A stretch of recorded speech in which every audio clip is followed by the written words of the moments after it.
Pembahasan pada malam hari ini kita akan membahas tentang 8 makhluk yang tidak akan hancur setelah sangkakala Israfil ditiup pada tiupan yang pertama. Ma'asyiral muslimin, dan pembahasan ini masih masuk dalam pembahasan tentang al-iman bil yaumil akhir. Salah satunya adalah beriman dengan adanya kiamatul kubra, kiamat besar. Sering saya ulang bahwa akhir tanda daripada kiamat besar, kata Nabi SAW, bahwa akhir tanda-tanda alamat besar keluarnya api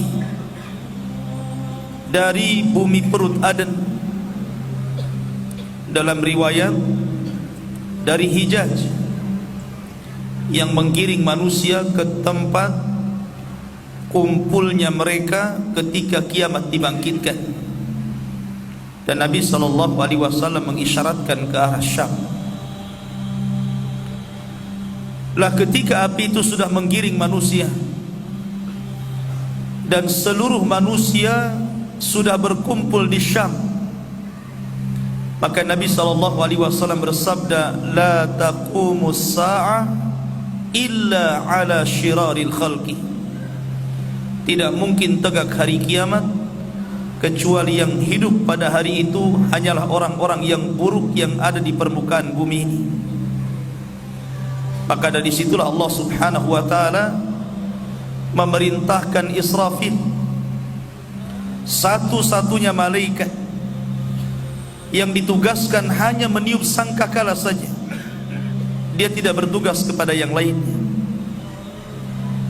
Dan sejak diciptakan Israfil, kemudian diciptakan sur, trompet atau sangkakala, maka Israfil terus meletakkan sangkakala itu di mulutnya, menunggu perintah Allah, dan kedua matanya tajam menghadap arsy Allah Subhanahu wa ta'ala, seolah-olah kapan Allah memerintahkan untuk meniupnya.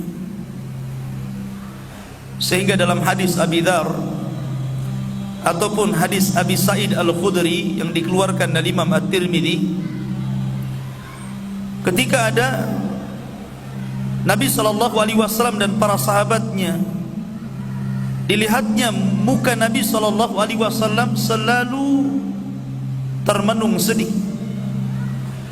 Kemudian sahabat bertanya, maka Nabi SAW menjawab, kaifa an'am wa qad iltaqama Israfil as-surah atau sahibul qarni qarna fayanfukhu fi. Kata Nabi SAW, bagaimana aku bisa merasakan nikmat dunia ini sementara pemilik terompet atau sangkakala sudah siap meniupkan terompetnya. Ketika itu para sahabat bertanya, kalau sekiranya Israfil betul-betul meniupkan sangkakalanya, wahai Rasul, apa yang harus kita katakan? Apa yang harus kita lakukan? Maka Nabi SAW mengatakan, qulu, katakan oleh kalian, hasbunallah wa ni'mal wakil. Cukuplah Allah, karena Dia sebaik-baik pelindung. Tawakkalna ala rabbina, kita bertawakal kepada Rabb kita. Ma'asyiral muslimin yang dimuliakan Allah Azza wa Jalla, dalam hadis Abu Hurairah radhiyallahu an, Nabi SAW menyebutkan jarak antara tiupan sangkakala pertama dengan sangkakala kedua selama 40, tanpa menyebut 40 tahun, 40 bulan, 40 minggu atau 40 hari. Disitulah Allah Subhanahu wa ta'ala hancurkan alam semesta ini sehancur-hancurnya. Disitulah Allah subhanahu wa ta'ala gelapkan dunia, zulumat fauqa zulumat, kegelapan di atas kegelapan. Karena matahari digelapkan, bintang-bintang dijatuh-jatuhkan, lautan ditumpahkan, gunung dihancurkan, bumi digempakan. Disitulah alam semesta dihancurkan, dan disitulah permulaan kiamat besar. Tetapi dengan kehendak Allah subhanahu wa ta'ala, ada makhluk-makhluk yang tidak dihancurkan Allah azza wa jalla. Seluruh alam ini dihancurkan kecuali wajah Allah subhanahu wa ta'ala, pemilik wajah yang sangat mulia. Tapi di sana Allah kehendaki ada makhluk-makhluk yang ketika terjadi kiamat besar Allah tidak hancurkan. Makhluk apa yang Allah tidak hancurkan? Al-Imam Al-Barbahari dalam kitabnya Syarhus Sunnah, dan juga Imam As-Suyuti rahimahullahu ta'ala menyebutkan, dan juga ulama-ulama akidah yang lainnya, bahwa di antara makhluk-makhluk Allah yang tidak dihancurkan itu jumlahnya 8, dan ada yang menambah 9. Kemudian disebutkan pertama al-jannatu, sorga. Yang kedua an-naru, neraka. Yang ketiga al-arsyu, arsy. Yang keempat al-kursiyu, kursi. Yang kelima al-qalamu, qalam. Yang keenam al-lauhil mahfuz, lauhil mahfuz. Yang ketujuh ruh. Dan yang kedelapan al-ajmu, ujung dari tulang ekor manusia. Dari situlah kita dibangkitkan oleh Allah subhanahu wa ta'ala. Kita rinci satu-satu. Al-jannatu wan nar, surga dan neraka. Kedua makhluk ini sudah Allah subhanahu wa ta'ala ciptakan. Kedua makhluk ini Allah telah menciptakan keduanya, dan sekarang sudah ada. Karena Nabi SAW pernah diperlihatkan keduanya dalam peristiwa Isra dan Mi'raj, dan dalam kesempatan yang lainnya. Kalau kita bicara tentang surga, maka surga adalah darun a'addallahu lil muttaqin waliman asa minal muwahhidin. Jadi surga itu sebuah tempat yang Allah peruntukkan hanya untuk orang-orang yang bertakwa saja, dan juga untuk ahli maksiat tetapi dia masih mentauhidkan Allah. Selama dia masih mentauhidkan Allah, walaupun dia bermaksiat kepada Allah, masih ada harapan masuk surga. Karena orang yang masuk surga itu dengan dua jalan. Pertama, direct masuk surga tanpa azab dan hisab. Yang kedua, ada proses dulu, diazab dulu di neraka.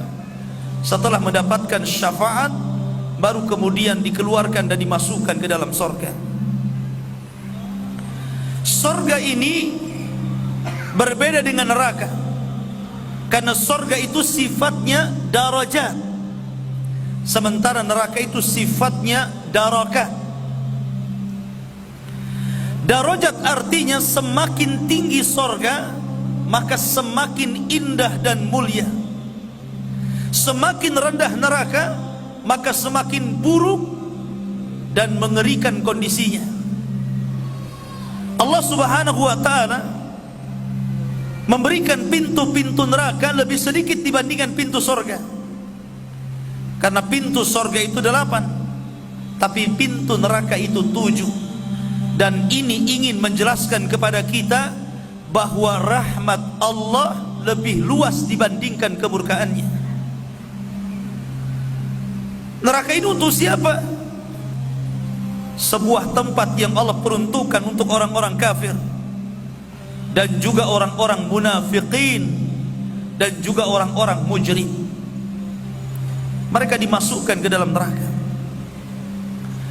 Dan Allah Subhanahu wa taala takdirkan keduanya kekal. Tetapi kekekalan surga dan neraka itu tidak sekekal Allah. Karena kekekalan keduanya diawali dari tidak ada, kemudian Allah ciptakan menjadi ada, dan atas kehendaknya Allah kekalkan keduanya. Ini dua makhluk yang Allah takdirkan tidak akan musnah oleh tiupan trompet sangkakala Israfil. Kemudian yang nomor 3 Arasy, dan yang nomor 4 kursi. Bicara Arasy ini yang menarik, ikhwah fillah muliakan Allah Subhanahu wa taala. Arasy ini adalah makhluk yang paling besar. Tidak ada makhluk yang lebih besar dibandingkan Arasy. Walaupun para ulama khilaf tentang awal penciptaan, apakah Arasy dulu ataukah kolam dulu. Tapi pendapat yang rajih wallahu alam, menurut Al-Imam Ibnul Qayyim dan yang lainnya, bahwa makhluk yang pertama kali diciptakan Allah adalah Arasy. Arasy dulu. Allah Subhanahu wa taala menciptakan Arasy, dan Arasy ini alal ma', posisinya di bawah air. Artinya di atas langit situ ada lautan, dan singgasana itu berada di atas lautan, di atas langit. Lah ketika Allah Subhanahu wa taala menciptakan Arasy alal ma', disitulah Allah Subhanahu wa taala menciptakan pena kolam. Kemudian Allah perintahkan kepada kolam, uktub kulla syai'in, kolam, catatlah segala sesuatu yang sedang terjadi, yang akan terjadi, dan begitu seterusnya. Dari sini menunjukkan bahwa seluruh makhluk Allah berada di bawah Arasy. Seluruh makhluk Allah setelah Allah ciptakan Arasy, semua di bawahnya. Karena Arasy itu makhluk Allah yang sangat besar. Kemudian Abdullah bin Abbas memberikan perbandingan lagi. Adapun perbandingan Arasy dengan kursi, maka sama dengan perbandingan kursi dengan 7 lapis langit. Sebesar apa itu? Nggak bisa membayangkan kita besarnya. Kalau kursi saja, wasi'at kursiyuhus samawati wal ard, meliputi langit dan bumi, sementara kursi dibandingkan Arasy seperti cincin diletakkan di padang pasir, menunjukkan Arasy Allah ini besar. Dan Allahu Akbar, Allah Maha Besar sebagai penciptanya. 2, Arasy ini ditopang oleh 8 malaikat. Wa yahmiluna arsya rabbika fawqahum yawma idzin thamaniyah. Dan para pemikul-pemikul Arasy pada hari itu jumlahnya berapa? 8. Dan Arasy ini ikhwah fillah muliakan Allah Azza wa Jalla, adalah makhluk Allah Subhanahu wa taala yang bisa juga bergetar. Padahal makhluk yang besar itu jarang bergetar kan? Gunung lihat, susah bergetar kecuali gempa kan? Arasy ini makhluk yang sangat besar tapi bisa bergoncang. Kapan Arasy bergoncang? Ketika kematian satu sahabat Rasul, Sa'd bin Mu'adz, pemimpin Ansar yang sangat mencintai Rasul dan Rasul mencintai diri. Saat kematiannya Sa'd bin Mu'adz, bergegar Arasy Allah Subhanahu wa taala, makhluk yang paling besar. bahagia dengan kematian Sa'd bin Mu'adz, sampai saking bahagianya dia pun bergoncang dan bergetar. Kata Nabi SAW, kematian Sa'ad tahtazzu arsyu rabbih, membuat bergoncang dan bergetar arsy Allah Subhanahu wa ta'ala. Arsy ini tidak akan dihancurkan oleh Allah Azza wa Jalla. Kemudian yang nomor 4, kursi. Kursi juga tidak akan dihancurkan. Dan kursi ini saking mulianya sampai-sampai Allah sebut dalam Al-Quran satu ayat dalam surah Al-Baqarah, dan ayat itu langsung diberi nama dengan Ayatul Kursi.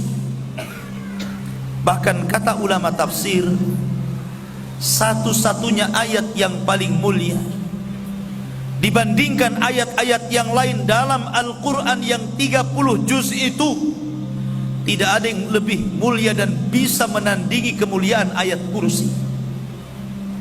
Jadi itu ayat yang sangat mulia, bahkan lebih terkenal dibandingkan surah Al-Baqarahnya sendiri. Karena ayat kursi ini banyak diamalkan oleh manusia dalam berbagai macam amalan. Orang sebelum tidur baca ayat kursi, setelah sholat baca ayat kursi, sore baca ayat kursi, pagi baca ayat kursi. Banyak perintah untuk membaca ayat kursi. Lah kursi itu tidak akan dihancurkan Allah. Kursi itu satu di antara 8 makhluk yang tidak akan dihancurkan Allah Subhanahu wa ta'ala. Kata Ibnu Katsir, yang dimaksud kursi dalam ayat wasi'a kursiyuhus samawati wal ar, artinya kursi itu tempat berpijaknya Allah Subhanahu wa ta'ala. Kalau tempat berpijaknya saja sebesar itu, maka tentu Allah Subhanahu wa ta'ala akbar dibandingkan makhluknya. Ini yang nomor 4. Kemudian yang nomor 5, Al-Lauhu wal Qalam. Nomor 5 dan nomor 6, Lauhil Mahfuz dan juga Qalam. Lauhil Mahfuz itu ikhwan disebutkan dalam Al-Quran surah Buruj, fi lauhin mahfuz. Itu dari 2 kata ya, lauh, mahfuz. Lauh itu semacam papan. Tapi yang dimaksud lauh di sini adalah, disebutkan para ulama, adalah makhluk Allah, mahallun limaqadiril khalaik. Satu makhluk Allah yang dikumpulkan padanya seluruh takdir-takdir makhluk, diletakkan di situ. Seluruh takdir makhluk sejak zaman pena menulis sampai kiamat dibangkitkan, tercatat di situ. Rizkinya, ajalnya, bahagianya, celakanya, semuanya dicatat dalam lauh tersebut. Sehingga seseorang tidak boleh mensifati lauhil mahfud kecuali berdasarkan Al-Quran dan sunnah Nabi. Ini perkara gaib masalahnya. Kalimat lauhil mahfud, papan yang dijaga, terjaga dari apa? Kenapa harus dijaga? Dari 2 perkara. Lauhil mahfud itu artinya dijaga atau terjaga dari at-taghyiri wat-tabdili waz-ziyadati wan-nuqsan. Terjaga dari perubahan, dari penggantian, dari tambahan, dari pengurangan. Tidak mungkin terjadi apa yang sudah ditulis di Lauhil Mahfuz terjadi perubahan sedikit pun. Gak mungkin berubah. Begitu terus sejak ditulisnya sampai dikiamatkannya dunia ini. Ini yang pertama. Yang kedua, terjaga dari usuli syaitan, sampainya setan ke situ kemudian mencuri isi daripada takdir-takdir manusia. Setan tidak akan sanggup masuk ke situ. untuk mencuri dengar, kemudian membawa ke bumi dan dijual kepada tukang sihir, gak akan sampai setan di situ, karena lauh itu dijaga oleh para malaikat. Inna nahnu nazzalna dzikra wa inna lahu lahafidhin. Allah menjaga lauhil mahfuz, tidak mungkin disentuh. Masyarul muslimin yang dimuliakan Allah Azza wa Jalla, itulah juga makhluk yang dikecualikan lauh. Kemudian juga qalam. Yang nomor berapa itu? Nomor 6. Qalam. Nun wal qalami wa ma yasturun. Qalam, makhluk kedua yang Allah ciptakan. Kemudian qalam mencatat di lauh yang dijaga, yang disebut dengan mahfud. Ada yang mengatakan bahwa letak lauhil mahfud dan juga qalam berada di dalam arasy sebagai kemuliaan keduanya, karena seluruh takdir Allah dicatat di situ dan Allah yang menjaganya. Wallahu a'lam. Kemudian yang nomor 7, ruh wal ajm. Pertanyaan, ketika kiamat dibangkitkan, kemana ruh pergi? Bukankah ruh tidak dihancurkan? Kemana ruh pergi? Kelayapan kemana ruh itu? Lah ketika Israfil meniupkan sangkakala yang pertama, disitulah kata para ulama inqita'u adabil qabri, adab kubur terputus di sini. Ruhnya orang-orang yang beriman kemana? Fil illiyin, diletakkan di tempat yang paling tinggi sementara. Adapun ruhnya orang-orang kafir dan munafik diletakkan fi sijjin, di tempat yang paling dasar di perut bumi. Disitulah ruh tersimpan sampai pada waktunya nafkhatus tsaniyah, tiupan sangkakala yang kedua, barulah ruh itu dikembalikan lagi ke jasad-jasadnya, sehingga Allah katakan wa akhrajatil ardu athqalaha, maka manusia keluar dari perut bumi. Dan semua Allah keluarkan, mulai dari Adam sampai yang terakhir mati. Itulah ruhnya. Ruh tidak akan dihancurkan pada kiamat. Dan yang terakhir, al-ajm, ujung tulang ekor manusia. Semua manusia itu punya tulang ekor, walaupun gak punya ekor. Jadi setiap manusia itu punya tulang ekor. Betapa walaupun badan kita hancur dimakan tanah, dimakan cacing tanah, dihantam oleh kiamat, tetap tulang ekor itu tidak akan hancur. Walaupun Allah hancurkan sehancur-hancurnya bumi, tetap tulang ekor manusia tidak akan dihancurkan. Yang kecil itu yang di ujung. Karena Allah Subhanahu wa ta'ala akan bangkitkan manusia dari situ. Dan Allah ketika membangkitkan yang kedua kalinya lebih mudah dibandingkan pertama kali menciptakannya. Tulang ekor itulah kita dibangkitkan Allah Azza wa Jalla.